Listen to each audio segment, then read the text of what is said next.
In front of me is Blackview A200 Pro, and today I would like to show you how you can select and delete multiple photos at once. Begin by launching Photos and selecting Photos or Collections at the bottom. Whatever you decided, after finding all of your pictures to get rid of, hold one of them and use those type of dots at the top right corners to select multiple right away. Then tap on the ones that you wish to keep and delete the rest using pin icon at the top of Collections section or at the bottom of Photos 1. Then tap on Move to Pin and wait. As you can see, after that, all of my photos were successfully deleted.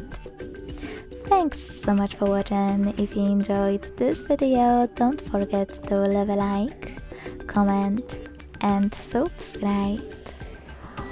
Bye!